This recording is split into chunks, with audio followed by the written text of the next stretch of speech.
Okay, I'm going to work on this area now. We need to get this cabinet leveled from here, and then I'm going to line the bottoms up, and that's going to get us our height. So I cut the back off that cabinet. I may need to cut the back off this one, so I'll double check. I want to keep this filler and this filler as close as possible. It doesn't matter, but it looks nicer when these are the same. If this one lines up with the face of the door, I'm going to do the same with this. It's bigger or smaller, it's okay. There's a filler beside the fridge. I'm not as concerned about that if it's a little big or a little small. So yeah, I have a little bit of a gap here, so I probably need to cut just a little bit off the bottom of this cabinet.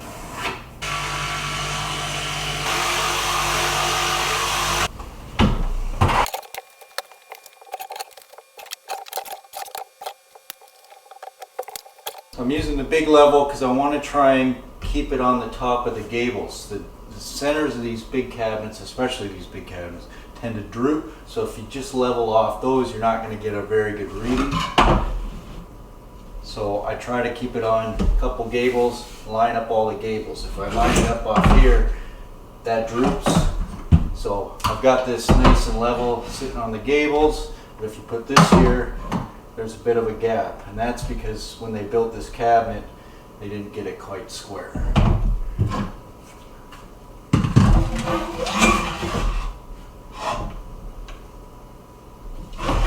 And I got to watch, there's a hump of glue.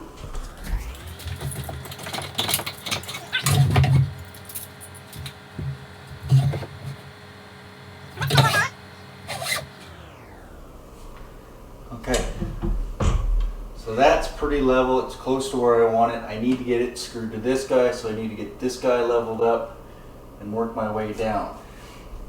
You should make sure before you put these guys in, you find where your studs are. I've already checked and I know there's 16-inch centers. Until I get behind the fridge, there's some goofiness going on with the ducts. But most of this is 16-inch centers, and we're just going to measure once we get them in. So what I'll do is, this guy's pretty close to where I want it. Get these close to where they're going to go, get it screwed together, and then level this one up. Get the front nice and flat, get the bottoms the same, and I can screw it together.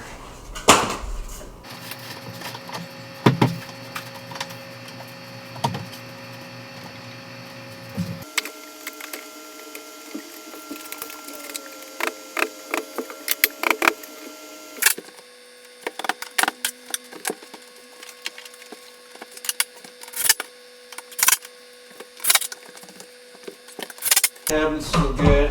This one over here. Here. That's good. The front's leveled up. I cut a bit out of that one. I double checked the floor before. I know that it slopes away, so I should be okay to not have to cut the backs out of these ones, but I'm going to double check before I get too carried away. So that one's nice and plumb. Nice and plumb. That one's sitting really good. So that's nice. I could screw these in, but if the wall's bowed or whatever, I might have trouble getting this one lined up. So hopefully this one stays where I want it, and we'll get this big cabinet leveled up and clamped to the other one, and we'll double check again.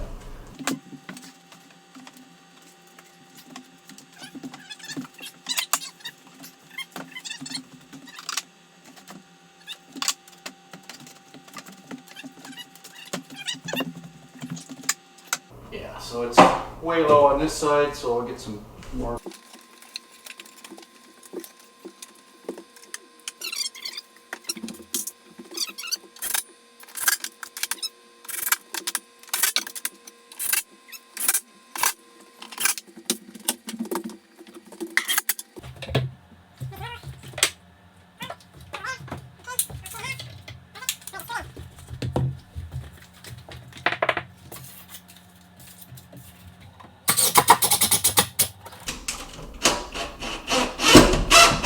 So I missed a little bit. I'm just going to try and back the screw out, and I'm going to try on a bit of an angle one way.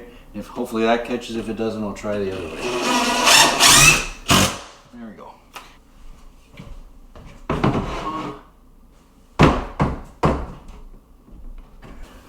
Okay, so I need to screw these pantries in. I know there's a stud right here where this box is screwed to.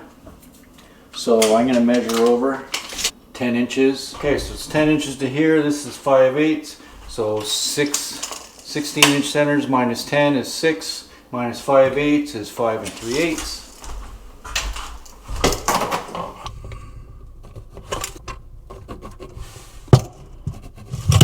Before I screw that in, I can't get the shim on the top of the cabinet, but there's a gap and I don't want to suck this thing back because that wall's not straight, so I'm just going to stick a shim on the side. We're darn close. It could go back a little bit. The screw will probably suck it in, so shim this other side here. It's not too bad, just in case. How are we looking?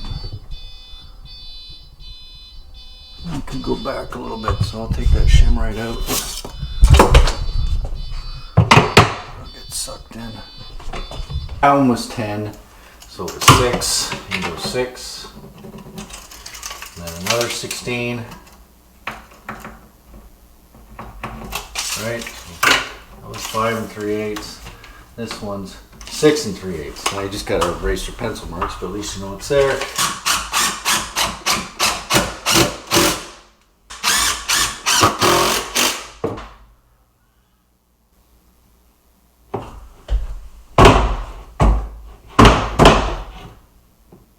Good.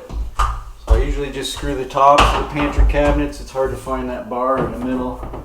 Like it's right there, but you don't really need it unless you need to suck it in or something. I usually just do the tops. It's not going anywhere.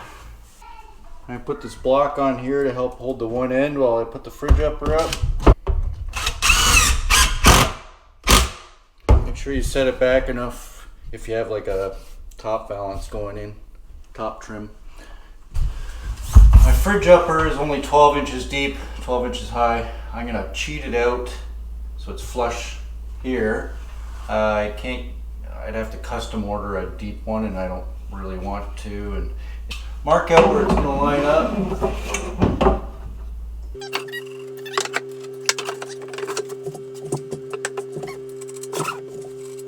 It's a 36-inch cabinet. I have a 37 3/4 heavy opening, so since I can't screw the back, I'm only screwing to this side and I'm screwing to this side. So I'm going to put a chunk of wood on here.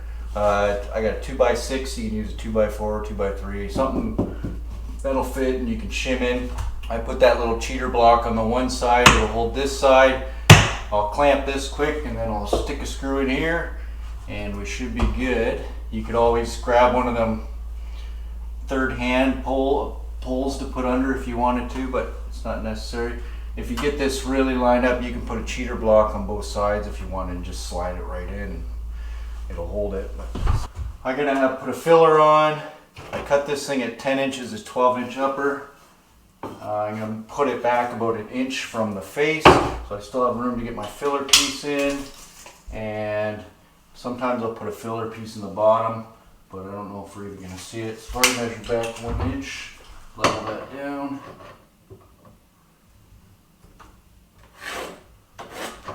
Okay, and screw it in. Okay, so like I said, you can put a block on both sides, but I just did a block on one side. So I'm going to get my drill, my clamp ready, some screws, all within reach.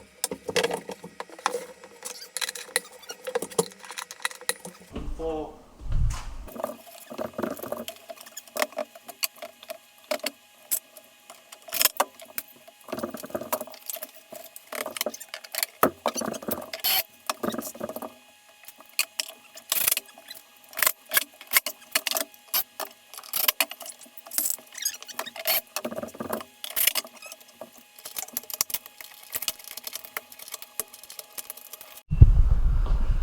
Okay, now I got my bases in, my pantries. I just popped the doors on just to get them out of the way so they don't get damaged.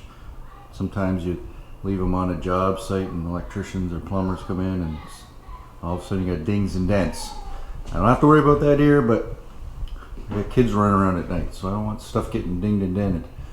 So I popped them on. I'll have to pop them off when I'm doing like fillers in here and the top crown and stuff. But these new cabinets, the doors pop off pretty quick, so it's easier just to stick them on and move on.